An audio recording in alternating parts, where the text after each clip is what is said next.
பல விஷயங்கள் நமக்கு தெரிஞ்சிருக்கு, ஆனா புரிஞ்சு வச்சிடல சார். ரொம்ப விஷயங்கள் நிறைய இருக்குது. ஒண்ணு இல்ல, இந்த நம்ம டேப்ல திருப்புறா தண்ணி வரும் கார்பரேஷன்ல, சில இடங்கள்ல இந்த அடிக்கிற பைப்பு போட்டிருப்பா தெரியுமா உங்களுக்கு? அந்த பைப் அடிச்சாதான் தண்ணி வரும். ஒருத்தன் காலையில இருந்து அது தண்ணி கேஸ், அது ரொம்ப கை கால்லாம் நடுங்கிற நேரம், ஒண்ணுமே காலெல்லாம் கையில இல்ல. கடவுளே இன்னைக்கு என்னடா பண்ணுவேன்னு அவனும் கடவுளை பிரார்த்தனை பண்றான்.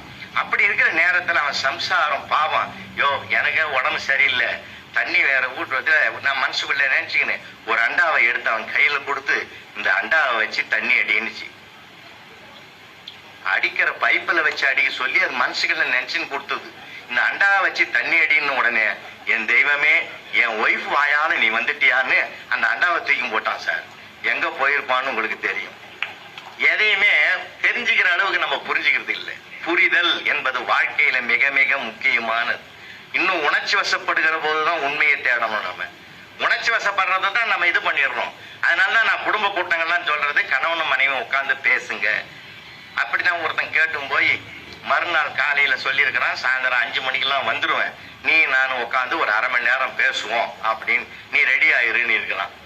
அங்கிருந்து வந்துருக்குது இது. அங்கிருந்து வந்த உடனே இவனும் வந்துட்டான் ஆபீஸ்ல இருந்து. உட்காருன்னா யாரு பேசுறதுன்னா இவன் தான் சொன்னான், நானும் ஆரம்பிக்கிறேன்னா. அம்மா சொன்னும் போது அவனே சொன்னான், நான் ஆரம்பிச்சா எப்பயுமே வம்பு வருதுன்னா. உடனே அந்த அம்மா சொல்லிச்சு, அப்ப நான் வம்புக்காரியா?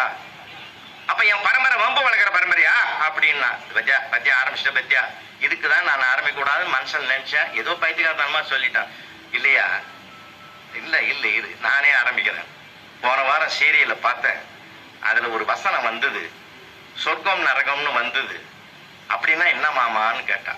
கேட்டுட்டு அடுத்தது கேட்டா, நீ நானும் ஒன்னா போற இடம் தானே சொர்க்கம்னு. அடி செல்லம், மாமா மட்டும் போற இடத்துக்கு பேர் தான் சொர்க்கம். நாம 2 பேரும் ஒன்னா போற இடத்துக்கு சொர்க்கம் இல்லடின்னு. அப்படின்னா நரகம் எப்படி இருக்குன்னா, சொர்க்கம்னா எப்படி இருக்கும்னா, மாமா போகும்போது என்ட்ரன்ஸ்லயே ரம்பா, ஊர்வசி, மேனகா, திலோத்தமை பேரழகிகளெல்லாம் மாமா கையை பிடிச்சிக்கிட்டு வாங்க வாங்கன்னு உள்ள அழைச்சிட்டு போவோம்.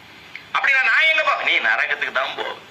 நரகம் எப்படி இருக்கும்? ஒரு கருப்பு குரங்கு வந்து உன் கையை பிடிச்சி கூட்டி போகும். போங்க மாமா, உங்களுக்கு இங்கேயும் பேரழகி அங்கேயும் பேரழகி, எனக்கு மட்டும் இங்கேயும். முடிஞ்சு போச்சா? அவன் ஜென்மத்துக்கும் பேச மாட்டான். இப்ப நான் என்னமா யோசிக்கிறேன், நானும் ஆசிரியர் பணியில இருந்தவன் சார். வகுப்பறையில பாத்தீங்கன்னா குசேலர் குடும்பம் 27 பசங்கடா, வறுமையில வாடிதுன்னா ஒருத்தன் ஒத்துக்க மாட்டேன்ட்டான் சார். ஒருத்தன் ஒத்துக்க மாட்டேன்ட்டான். என் காலத்துல நான் எங்க வாத்தியார் சொல்லி கொடுக்கும் போது நான் ஆமான்னு தலையாட்டினேன். ஏன் தெரியுமா? அப்பெல்லாம் பாத்தீங்கன்னா இப்ப இருக்கிற மாதிரி குடும்பத்துக்கு ஒரு பையன் ஒரு புள்ள அந்த மாதிரி கணக்கெல்லாம் கிடையாது சார். எங்க பெரியப்பாவுக்கு 16 பசங்க, 16 பெற்று பெருவாழ்வு வாழ்கன்னு எவனோ கல்யாணத்தை வாழ்த்து நிறைவேற்றிட்டாரு. இத்தனைக்கு அவர் போஸ்ட் மாஸ்டர் வேற, வெளியிலையும் டெலிவரி உள்ளேயும் டெலிவரி. 8வது ஒரு பசங்க ஓடினாங்கன்னா எவனாவது வந்து கேட்பான், இந்த பையனுக்கு என்ன பேரு? எங்க பெரியமாவை கூப்பிடுவாரு, அந்த 8வது பையனுக்கு என்ன பேர் சொல்லு. அவர் கேட்கிறாரு பாருன்னு. இவர் நம்பர் தான் தெரியும் அவருக்கு, 1 2 3 4. குடும்ப கட்டுப்பாடு நோட்டீஸ் கொடுத்து எங்க பெரியப்பா விட்டு கொடுக்காம விட்டான் சார். என்ன கூப்பிட்டு அவனை கூப்பிட்டு வந்து விட்டேன். ஏன் நோட்டீஸ் கொடுக்கலன்னாரு. வீடா சார் இது, நான் ஸ்கூல் வச்சு நடத்துறேன்னு அடிச்சுட்டேன். அன்னைக்கு சொல்லட்டுமா, அன்னைக்கு 100 ரூபாய் சம்பளம், 1000 ரூபாய் வாழ்க்கை. இன்றைக்கு 1000 ரூபாய் சம்பளம், 100 ரூபாய் வாழ்க்கை கூட கேள்விக்குறியாகத்தான் இருக்கிறது. நீங்க நம்ம வச்சுக்கிறது ஒரு பையன் ஒரு பொண்ணு சார். நீங்க அந்த அப்ப 4 படிக்க 4 படிக்காது கவலையப்பட மாட்டான். இன்னைக்கு அப்படி இல்லை, வச்சுங்கிறது ஒன்னே ஒண்ணு. இப்ப நான் ஆசிரியரா இருந்ததுனால சொல்றேன், பையனுக்கும் பொண்ணுக்கும் ஒரு தர்மம் இருக்கு சார். ஒரு கேள்வி கேட்டா ஆன்சர் தெரிஞ்சாதான் சார் ஒரு பொண்ணு எழுதும். கேள்விக்கு ஆன்சர் தெரிஞ்சாதான் சார் ஒரு பெண்ணு எழுதும். ஆன்சர் தெரியாட்டாலும் பக்கம் பக்கமா எழுதுறவன் நம்மால் தான் சார். ஆமா, அதுக்கு மனசாட்சியோட அந்த பிள்ளைங்க விட எழுதுவாது. ஒரு தடவை நான் கேட்டிருந்த பூகம்பம் எப்படி உருவாகும் அவன் எழுதிக்கிறான் சார். அற்புதமா எழுதிக்கிறான். வானம் வெடித்து சிதறும், பூமி பிளக்கும், கடல் கொந்தளிக்கும், வெள்ளம் பெருக்கெடுக்கும், பெருக்கெடுத்து ஓடும் வெள்ளத்தில் எங்கள் தமிழையா முதலில் போய் விடுவார். அவருக்கு பின்னால் ஆடு மாடுகள் எல்லாம் போய்விடும். எதை அனுப்புறான் பாருங்க கூட. அப்புறம் அவனை எனக்கு மனசுக்காகாம அவனை கூப்பிட்டுடே, உனக்கு மன உளைச்சல் வர மாதிரி திட்டக்கூடாது, அடிக்கக்கூடாது, இல்லாம எங்களுக்கு ஒரு கண்ட்ரோல் இருக்குது. இருக்கட்டும், நீங்க தப்புனாலும் சொல்லணும், என் மனசாட்சி அப்பதான் ஒத்துக்கும். இப்படி எழுதுறியாடா, தப்பு இல்லையானா ஓ அதுதான் சார், பரவாயில்லையே, செஞ்ச தவறுக்கு வருந்துற பத்தியா, ஆடாடாடா நான் வளர்த்த பிள்ளைக்கு வரைக்கும் நீ அது அர்த்தமா உண்டாச்சுடா, போதுண்டான்னு. நான் அதுக்கு அழுவல, நீ படிச்சு பார்த்து திருத்தணும்னு நான் நினைக்கவே இல்லைன்னா. அது அந்த ரிட்டையர் ஆகிற வரைக்கும் அவன் பக்கமே நான் திரும்பல. ஏன்னா இந்த மாதிரிலாம் இருக்கிறான் சார். அவன் ஒத்துக்கல சார். 27 பிள்ளைங்கடா குலேஷன் குசேலன் குடும்பத்துல வருமடான்னு. சார் நிறுத்து சார், உன் கணக்குப்படி வருஷத்துக்கு ஒரு பையன் கணக்கு வை. முதல் பையனுக்கு என்ன வயசு? 27. 27 வயசுடைய ஒரு பையனை வேலைக்கு அனுப்புனா குடும்பம் ஏன் கஷ்டப்படுது? எப்படி சிந்திக்கிறான் பார்த்தீங்களா? எப்படி சிந்திக்கிறான் பார்த்தீங்களா சார்? அந்த சிந்தனையை தருவது புத்தக வாசி. அதனாலதான் சொன்னாமா, எல்லா இடத்தையும் ரசிக்க. பாரதி சொன்ன வார்த்தை, 1000 வறுமை உன்னை சுற்றி சூழ்ந்திருந்தாலும் நீ நீயாக இரு. அதனால்தான் மன்னா, எத்தனை கோடி இன்பம் வைத்தா எங்கள் இறைவா. இதை யாராலும் சொல்ல முடியுமா? எல்லாம் எதுல இன்பம் இல்லை சார். ஒரு திருடன் கூட ராத்திரி 1:30 மணிக்கு வீட்டுக்குள்ள நுழைஞ்சான். திருடலான்ற எண்ணத்துல போய் கட்டில்ல பட்டுங்கிறவன் காலாண்ட போய் தேடணும், தலையாண்ட போய் தலைகாணிங்களை தேடணும். அவன் கையை பிடிச்சிக்கணும். தொழிலுக்கு புதுசாடான்னு கேட்டான்.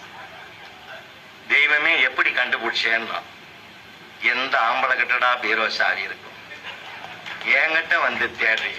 அது பட்டுங்கிறா பாரு எங்க வீட்டம்மா, அவ காலுங்கீழ இருக்கிற தலைக்காணின் கீழே இருக்குதுடா. 3 நாளா அதை எடுக்கிறதுக்கு நான் படாத பாடுபட்டேன். நான் முருகனெல்லாம் வேண்டனேன், அந்த முருகனே உன்னை அனுப்பி இருக்கான். நான் அவ எழுந்திருக்காத நான் பாத்துக்கிறேன், சாவியை பக்குவமா எடுலாம். எடுத்தான். மரபேரோவை தெர 3வது தட்டுல 300 இருக்கு. நீ எடுத்து, கஷ்டப்பட்டவன் நீ 200 எடுத்துக்கோ, எனக்கு 100 ரூபாய் கொடுத்துட்டு போறான். அவன் திருட அழ ஆரம்பிச்சிட்டான் சார்.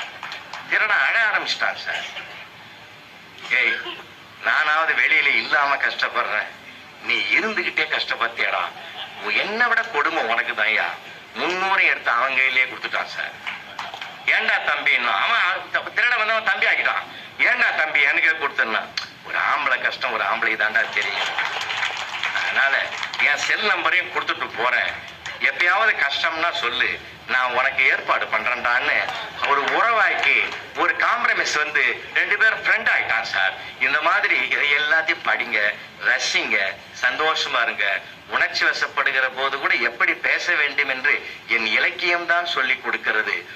ஆபரேஷன் பண்ணிக்கிற வர பேஷண்ட் டாக்டரை பார்த்து கேட்டான் சார், டாக்டர் நான் ஆபரேஷன் பிறகு எப்படி இருப்பேன்? அவர் என்ன டென்ஷன்ல இருந்தாரோ. என்னுடைய காவல்துறையில மன்னிக்கணும், அதோட முடிச்சிடுறேன். 2 நண்பர்கள் இருக்காங்க எனக்கு, 2 என்னுடைய ஸ்டூடெண்ட். அவங்க அருமையான பிள்ளை, தேனாம்பேட்டில். அவன் பேர் புருஷோத்தமன் பேர். 8th 6ல இருந்து 8 வரைக்கும் என்கிட்ட தான் படிச்சான். அவன் டிராபிக் இன்ஸ்பெக்டர். ஒரு நாள் நான் கார்ல டி நகர் போய் வர்றேன், பார்த்துட்டான் என்ன. தெய்வமே வணக்கம், புருஷோத்தமனா அப்படி ஓரம் காட்டி காரை நிறுத்தி, வா ஐயா வணக்கம், நல்லா இருக்கிறீங்களா? அன்னைக்கு நீ எந்த வாயால சொன்னீங்களோ அது அப்படியே நடந்தது.